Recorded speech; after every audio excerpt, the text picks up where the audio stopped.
ಆತ್ಮೀಯ ವೀಕ್ಷಕರೇ, Royson creations YouTube ಚಾನಲ್ಗೆ ನಿಮಗೆ ಸ್ವಾಗತ. ಇಂದಿನ ಈ ವಿಡಿಯೋದಲ್ಲಿ 10ನೇ ತರಗತಿಯ ಗಣಿತ ವಿಷಯದ ಎರಡು ಚರಾಕ್ಷರಗಳಿರುವ ರೇಖಾತ್ಮಕ ಸಮೀಕರಣ ಜೋಡಿಗಳು ಪಾಠದಲ್ಲಿ 8 ಅಂಕಗಳಿಗೆ ನಮಗೆ ಕ್ವಶನ್ಸ್ ಬರುತ್ತೆ. ಅದನ್ನು ನಾನು ನಿಮಗೆ ತಿಳಿಸ್ತಾ ಹೋಗ್ತೀನಿ. 2 ಚರಾಕ್ಷರಗಳಿರುವ ರೇಖಾತ್ಮಕ ಸಮೀಕರಣಗಳ ಜೋಡಿಗಳು ಈ ಪಾಠದಿಂದ ಇಂಪಾರ್ಟೆಂಟ್ ಕ್ವಶನ್ ಆನ್ಸರ್ಸ್ ಮತ್ತು ಡೆಫಿನೆಟ್ ಕ್ವಶನ್ಸ್ ಬರುವಂತಹ ಪ್ರಶ್ನೆಗಳನ್ನು ನಾನು ನಿಮ್ಮ ಜೊತೆ ಶೇರ್ ಮಾಡ್ತಾ ಇದ್ದೀನಿ. ಯಾರೆಲ್ಲ ಮೊದಲ ಬಾರಿ ನಮ್ಮ ಚಾನಲ್ ನೋಡ್ತಾ ಇದ್ದೀರಾ, ಸಬ್ಸ್ಕ್ರೈಬ್ ಮಾಡಿ ಹಾಗೂ ನಿಮ್ಮ ಫ್ರೆಂಡ್ಸಿಗೆ ಶೇರ್ ಮಾಡಿ. ಮೊದಲನೇದಾಗಿ ನಮಗೆ ಈ ಪಾಠದಲ್ಲಿ ಬರುವಂತಹ 2 ಚರಾಕ್ಷರಗಳಿರುವ ರೇಖಾತ್ಮಕ ಸಮೀಕರಣಗಳ ಜೋಡಿಗಳಲ್ಲಿ ಮಕ್ಕಳ ಇದು ಬಹಳಷ್ಟು ಇಂಪಾರ್ಟೆಂಟ್ ನಿಮಗೆ.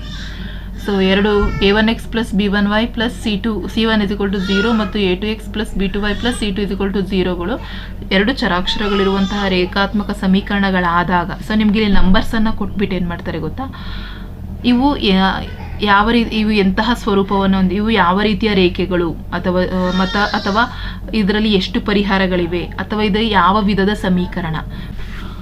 ಹಾಗಾಗಿ ಇಲ್ಲಿ ನಮಗೆ 3 ರೀತಿಯ ಪ್ರಶ್ನೆಗಳು ಬರ್ತವೆ ಮಕ್ಕಳು. 1 ಅಂಕಕ್ಕೆ MCQ ಬರ್ಬೋದು ಅಥವಾ 1 ಅಂಕದ ಪ್ರಶ್ನೆ ಬರ್ಬೋದು.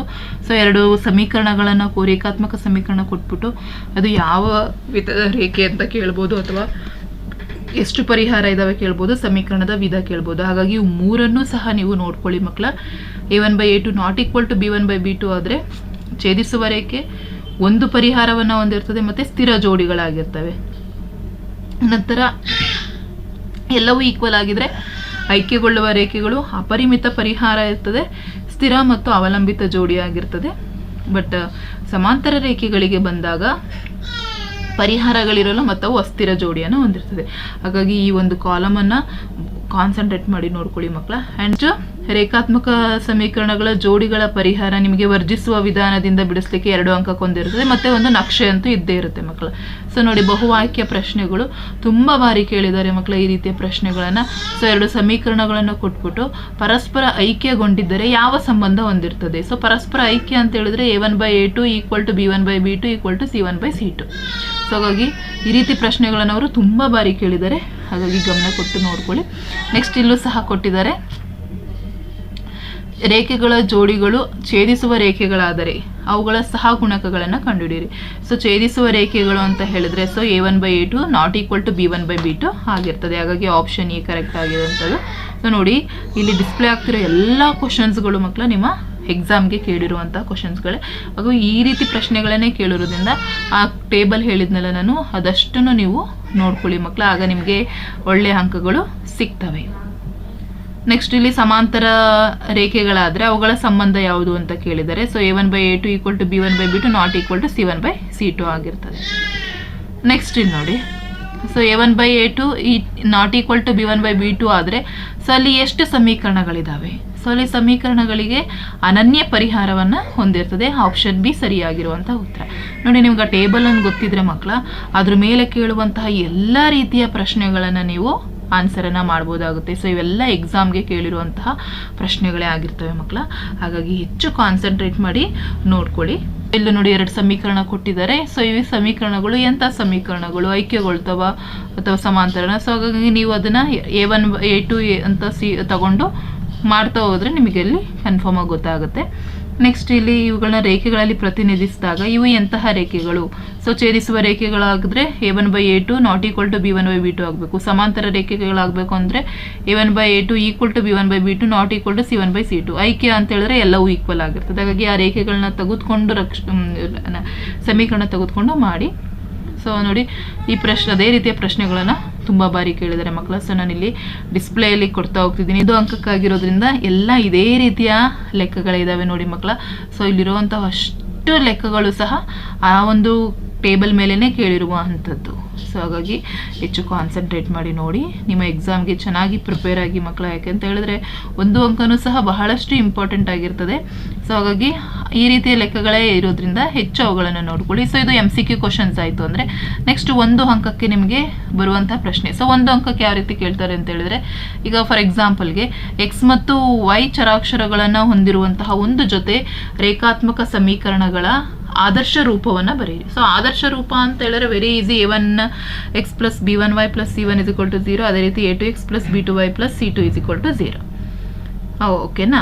ನೆಕ್ಸ್ಟ್ ಎರಡು ಚರಾಕ್ಷರವಿರುವ ರೇಖಾತ್ಮಕ ಸಮೀಕರಣ ಜೋಡಿ ಅಸ್ಥಿರ ಜೋಡಿಗಳಾಗಿದ್ದಾರೆ. ಸೊ ಅಸ್ಥಿರ ಜೋಡಿ ಆದರೆ ಅವು ಎಷ್ಟು ಪರಿಹಾರನೇ ಇರಲ್ಲ, ಯಾಕೆಂದರೆ ಅವು ಸಮಾಂತರ ರೇಖೆಗಳಾಗಿರ್ತವೆ. ನೋಡಿ, ಅದನ್ನು 3 ಬಾರಿ ಎಕ್ಸಾಮಲ್ಲಿ ಕೇಳಿದ್ದಾರೆ.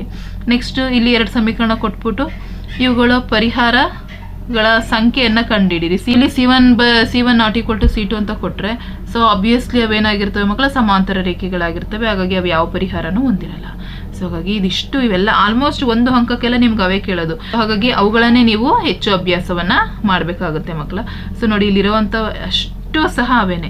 ಇದು ರೇಖೆಗಳು ಸಮಾಂತರ ರೇಖೆಗಳ ಅಥವಾ ಅನನ್ಯ ಪರಿಹಾರ ಹೊಂದಿದೆಯವ, ಎಷ್ಟು ಪರಿಹಾರ. ಸೊ ಹಾಗಾಗಿ ಈ ರೀತಿಯ ಪ್ರಶ್ನೆಗಳನ್ನ ನೀವು 1 ಅಂಕಕ್ಕೆ ನೋಡ್ಕೋಬೇಕು. ನೆಕ್ಸ್ಟ್ ಈ ಪಾಠದಿಂದ ನಿಮಗೆ 2 ಅಂಕಕ್ಕೆ ಒಂದು ಪ್ರಶ್ನೆ ಇದ್ದೇ ಇರುತ್ತೆ ಮಕ್ಕಳ. ಸೊ ಈಗ 2 ಅಂಕಕ್ಕೆ ಬರುವಂಥವು ಯಾವಂದ್ರೆ ವರ್ಜಿಸುವ ವಿಧಾನ, ಆದೇಶ ವಿಧಾನ, ಆ ವಿಧಾನಗಳು ಬರ್ತವೆ. ಸೊ ಹೆಚ್ಚಾಗಿ ನಿಮ್ಗೆ ಏನು ಕೇಳ್ತಾರೆ ಅಂದರೆ 2 ರೇಖಾತ್ಮಕ ಸಮೀಕರಣಗಳನ್ನು ಕೊಟ್ಬಿಟ್ಟು ಪರಿಹಾರ ಕಂಡುಹಿಡಿಯಿರಿ. ಸೊ ಎಕ್ಸಾಂಪಲ್, ಈಗ x + y = 14, x - y = 4. So ಇದನ್ನು ಸಮೀಕರಣ 1, 2 ತೆಗೆದುಕೊಂಡ್ರೆ, ಸೊ ಇವುಗಳನ್ನ ಕೂಡಿದಾಗ -y + y ಕ್ಯಾನ್ಸಲ್ ಆದರೆ 2x = 18 ಆಗುತ್ತೆ. ಸೊ ಅಲ್ಲಿಗೆ ನಮಗೆ x ಬೆಲೆ 9 ಆಯಿತು. ಸೊ ಆ x ಬೆಲೆ 9 ಮಕ್ಕಳು ನೀವು ಸಮೀಕರಣ 1ಕ್ಕೆ ಆದೇಶಿಸಿದ್ರೆ, ಸೊ ಅಲ್ಲಿಗೆ y ಬೆಲೆನೂ ಗೊತ್ತಾಗುತ್ತೆ. ಸೊ ಹಾಗಾಗಿ ಈ ರೀತಿ ಪ್ರಶ್ನೆನ 2 ಅಂಕಕ್ಕೆ ಕೇಳ್ತಾರೆ ಮಕ್ಕಳು. ಅರ್ಥ ಆಗ್ತಾ ಇದೆಯಾ? ಸೊ ಒಂದು ವರ್ಜಿಸುವ ವಿಧಾನ 2 ಅಂಕಕ್ಕೆ ಇರ್ತದೆ, ಅನನ್ಯ ಪರಿಹಾರ ಹೊಂದಿದವ ಅವು ರೇಖೆಗಳು ಯಾವ ಅವೆಲ್ಲ 1 ಅಂಕಕ್ಕೆ ಬರ್ತದೆ. ಸೊ ಈ ಲೆಕ್ಕ 2 ಅಂಕಕ್ಕೆ. ಸೊ ಒಟ್ಟಾರೆ ನಿಮಗೆ ಈ ಪಾಠದಿಂದ 7 ಅಥವಾ 8 ಅಂಕಗಳಿಗೆ ಬರುವ 4 ಅಂಕಕ್ಕೆ ನಕ್ಷೆ, 2 ಅಂಕಕ್ಕೆ ವರ್ಜಿಸುವ ವಿಧಾನದಿಂದ ಒಂದು ಲೆಕ್ಕ ಕೇಳ್ತಾರೆ. ಈ ಪರಿಹಾರ ಹೊಂದಿದವ ಅನ್ನೋ ಲೆಕ್ಕಗಳನ್ನು 1-2 ಅಂಕಕ್ಕೆ ಬರ್ತವೆ. ಒಂದು MCQನಲ್ಲಿ ಬರುವ ಸಾಧ್ಯತೆ ಇರ್ತದೆ, ಒಂದು ಅಂಕಕ್ಕೆ ಬರುವ ಸಾಧ್ಯತೆಗಳಿರ್ತವೆ. ಸೊ ಹಾಗಾಗಿ 7ರಿಂದ 8 ಅಂಕಗಳನ್ನು ನೀವು ಈ ಪಾಠದಲ್ಲಿ ನೋಡ್ಕೋಬೋದಾಗುತ್ತೆ ಮಕ್ಕಳ. ಹಾಗಾಗಿ ಚೆನ್ನಾಗಿ ಪ್ರಾಕ್ಟೀಸ್ ಮಾಡ್ಕೊಳ್ಳಿ. ಸೊ ಇಲ್ಲಿ ನೋಡಿ, 2x + y = 6 ಮತ್ತು 2x - y = 2 ಆದರೆ x ಮತ್ತು y ಬೆಲೆ ಕಂಡುಹಿಡಿಯಿರಿ. ಸೊ 2 ಸಮೀಕರಣ ತೆಗೆದುಕೊಂಡು ಕೂಡಿದಾಗ +y - y ಕ್ಯಾನ್ಸಲ್ ಆಗುತ್ತೆ. ಸೊ 4x = 8 ಆಯಿತು. ಸೊ ಅಲ್ಲಿಗೆ x ಬೆಲೆ 2. ಅದನ್ನ ಸಮೀಕರಣ 1ಕ್ಕೆ ಆದೇಶಿಸಿದ್ರೆ ಅಲ್ಲಿಗೆ ನಮಗೆ y ಬೆಲೆ ಗೊತ್ತಾಯಿತು. ಸೊ ಹಾಗಾಗಿ ಪ್ರತಿ ಕ್ವಶನ್ ಪೇಪರಲ್ಲೂ ಈ ಒಂದು ಪ್ರಶ್ನೆ ಇದ್ದೇ ಇರುತ್ತೆ ಮಕ್ಕಳ. ಹಾಗಾಗಿ ಹೆಚ್ಚು ಪ್ರಾಕ್ಟೀಸನ್ನು ಮಾಡ್ಕೊಳ್ಳಿ. ನೆಕ್ಸ್ಟ್ ಜೂನ್ 20, 2020 ಅಲ್ಲೂ ಸಹ ಈ ಲೆಕ್ಕಗಳನ್ನು ಬಿಡಿಸಿ ಅಂತ ಕೇಳ್ತಾರೆ.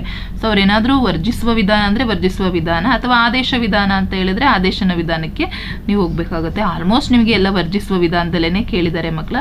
ಸೊ ಹಾಗಾಗಿ ಲೆಕ್ಕಗಳನ್ನು ನೀಟಾಗಿ ಪ್ರಾಕ್ಟೀಸ್ ಮಾಡ್ಕೊಳ್ಳಿ. ನೋಡಿ, ಇಲ್ಲಿ ನಾನು ಡಿಸ್ಪ್ಲೇ ಮಾಡ್ತಿರೋ ಅಷ್ಟು ಲೆಕ್ಕಗಳು ಸಹ ನಿಮಗೆ ವರ್ಜಿಸುವ ವಿಧಾನಕ್ಕೇ ಕೇಳಿದ್ದಾರೆ.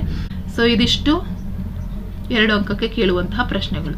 ಸೊ ಅದಕ್ಕೊಂದಷ್ಟು ನೋಡಿ, ನಿಮಗೆ ಮಾಡೆಲ್ ಕ್ವಶನ್ ಪೇಪರ್ಸಲ್ಲಿ ಕೇಳಿರುವಂತಹವು ಎಲ್ಲ ಎಕ್ಸಾಮಲ್ಲಿ ಕೇಳಿರುವಂತಹ ಪ್ರಶ್ನೆಗಳನ್ನು ಮಕ್ಕಳು ನೋಡಿ ಇಲ್ಲಿ ಡಿಸ್ಪ್ಲೇ ಮಾಡ್ತಾ ಇದ್ದೀವಿ. ಸೊ ಬೇಕಾದ್ರೆ ನೀವು ಸ್ಕ್ರೀನ್ಶಾಟ್ ಮಾಡ್ಕೊಳ್ಳಿ ಅಥವಾ ಕ್ವಶನ್ಸನ್ನು ನೀವು ಬರ್ಕೊಂಡು ಪ್ರಾಕ್ಟೀಸನ್ನು ಮಾಡ್ಕೊಳ್ಳಿ. ಹೆಚ್ಚಾಗಿ ನಿಮಗೆ ಸೂಕ್ತ ವಿಧಾನದಿಂದ ಅಂತ ಕೇಳ್ತಾರೆ, ಅಥವಾ ವರ್ಜಿಸುವ ವಿಧಾನ ಅಂತ ಹೇಳಿದರೆ ಬಹಳ ಈಸಿ ಮಕ್ಕಳ. ಸೊ ಹಾಗಾಗಿ 2ರಲ್ಲಿ ಯಾವುದಾದ್ರೂ ಒಂದು ಮೆಥಡನ್ನು ನೀವು ಆದೇಶನ ಕೇಳೋದಿಲ್ಲ ಹೆಚ್ಚಾಗಿ. ಸೊ ಈ ಮೆಥಡನ್ನೇ ತುಂಬ ಬಾರಿ ಕೇಳ್ತಾ ಇದ್ದಾರೆ. ಹಾಗಾಗಿ ಇದನ್ನು ಪ್ರಾಕ್ಟೀಸನ್ನು ಮಾಡ್ಕೊಳ್ಳಿ. ಸೊ ಇಲ್ಲಿ ನೋಡಿ, ಇಲ್ಲಿ ಇಷ್ಟು ಲೆಕ್ಕಗಳನ್ನು ಇಲ್ಲಿ ಡಿಸ್ಪ್ಲೇನ ಮಾಡಿದ್ದೀವಿ ಮಕ್ಕಳ. ಸೊ ಇದಿಷ್ಟು ಲೆಕ್ಕ ನಿಮಗೆ ಬಹಳ ಯೂಸ್ ಆಗುತ್ತೆ, ಪ್ರಾಕ್ಟೀಸನ್ನು ಮಾಡ್ಕೊಳ್ಳಿ. Next very important 4 marks question ಮಕ್ಕಳ. ಕೊಟ್ಟಿರುವ ರೇಖಾತ್ಮಕ ಸಮೀಕರಣಗಳ ಜೋಡಿಗೆ ನಕ್ಷೆ ವಿಧಾನದಿಂದ ಪರಿಹಾರವನ್ನು ಕಂಡುಹಿಡಿಯುವಂಥದ್ದು. ಈ ಕ್ವಶನ್ ಅಂತೂ ಬಹಳ ಇಂಪಾರ್ಟೆಂಟ್, ಯಾಕೆಂದರೆ ನಿಮಗೆ ಗೊತ್ತಿದೆ ಪ್ರತಿ ಎಕ್ಸಾಮ್ ಪೇಪರಲ್ಲೂ ಈ ಕ್ವಶನ್ ನಿಮ್ಗೆ ಇದ್ದೇ ಇರುತ್ತೆ. ಇದು ವರ್ಜಿಸುವ ವಿಧಾನ ಮತ್ತು ಎಷ್ಟು ಪರಿಹಾರಗಳಿದ್ದಾವೆ ಆ ರೀತಿಯ ಲೆಕ್ಕಗಳು ಇದ್ದೇ ಇರ್ತವೆ. ಸೊ ಹಾಗೆ ಅದಷ್ಟನ್ನು ನೋಡ್ಕೊಳ್ಳಿ ಮಕ್ಕಳ. ಸೊ ಇದನ್ನು ನಾನು ಎಕ್ಸ್ಪ್ಲೈನ್ ಮಾಡೋ ಅವಶ್ಯಕತೆಯೂ ಇಲ್ಲ ನಿಮಗೆ, ಯಾಕೆಂದರೆ ಆಲ್ರೆಡಿ ನಿಮಗೆ ಗೊತ್ತಿದೆ 4 ಮಾರ್ಕ್ಸಿಗೆ ಯಾವುದನ್ನು ಓದ್ಕೊಳ್ಬೇಕು ಅಂತ ಹೇಳಿ. ಸೊ ಈ ನಕ್ಷೆ ಕಂಪಲ್ಸರಿ ಇರೋದ್ರಿಂದ ಇಲ್ಲೊಂದಷ್ಟು ನೋಡಿ ನಕ್ಷೆಗಳು ನಿಮಗೆ ಯಾವುದನ್ನೆಲ್ಲ ಸಾಲ್ವ್ ಮಾಡಬೇಕು ಅದಷ್ಟು ನಕ್ಷೆಗಳನ್ನು ಇಲ್ಲಿ ಕೊಟ್ಟಿದ್ದೀವಿ, ಸಮೀಕರಣಗಳನ್ನು. ಸೊ ಅದಕ್ಕೆ ಪರಿಹಾರವನ್ನು ಕಂಡಿಡ್ಕೊಳ್ಳಿ ಮಕ್ಕಳ. ನೋಡಿ, ಇಷ್ಟು ಇದನ್ನು ನೀವು ಪ್ರಾಕ್ಟೀಸ್ ಮಾಡಿದೆ. ಇದರಲ್ಲಿ ಯಾವುದಾದ್ರೂ 2 ಸಮೀಕರಣಗಳು ನಿಮಗೆ ಕೊಟ್ಟಿರ್ತಾರೆ ಮಕ್ಕಳೇ. ನೋಡಿ, ಇಲ್ಲಿರೋವಂಥವು ಅಷ್ಟು ಸಹ ನಿಮ್ಮ ಎಕ್ಸಾಮ್ಗೆ ಕೇಳಿರುವಂತಹ ಪ್ರಶ್ನೆಗಳೇ ಆಗಿರ್ತವೆ. ಹಾಗಾಗಿ ಈ ಪಾಠದಿಂದ ನಿಮಗೆ 7ರಿಂದ 8 ಅಂಕಕ್ಕೆ ಕೇಳ್ತಾರೆ. ಒಂದು MCQನಲ್ಲಿ ಬರ್ತದೆ, 1 ಮಾರ್ಕ್ಸಲ್ಲೂ ಸಹ ಬರುವ ಸಾಧ್ಯತೆಗಳಿರ್ತವೆ.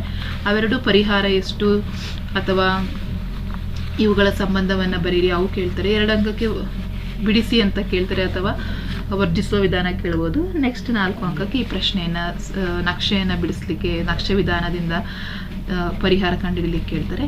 ಹಾಗಾಗಿ ಇದಿಷ್ಟನ್ನ ಚೆನ್ನಾಗಿ ಪ್ರಾಕ್ಟೀಸ್ ಮಾಡಿಕೊಂಡು ಎಕ್ಸಾಮ್ಗೆ ಪ್ರಿಪೇರ್ ಆಗಿ ಅಂತ ಹೇಳ್ತಾ ಈ ವಿಡಿಯೋನ ಇಲ್ಲಿಗೆ ಎಂಡ್ ಮಾಡ್ತಾ ಇದ್ದೀನಿ. ಹೆಚ್ಚಿನ ವಿಡಿಯೋಗಾಗಿ ರಾಯ್ಸನ್ ಕ್ರಿಯೇಷನ್ಸ್ ಯೂಟ್ಯೂಬ್ ಚಾನಲನ್ನು ಸಬ್ಸ್ಕ್ರೈಬ್ ಮಾಡಿ.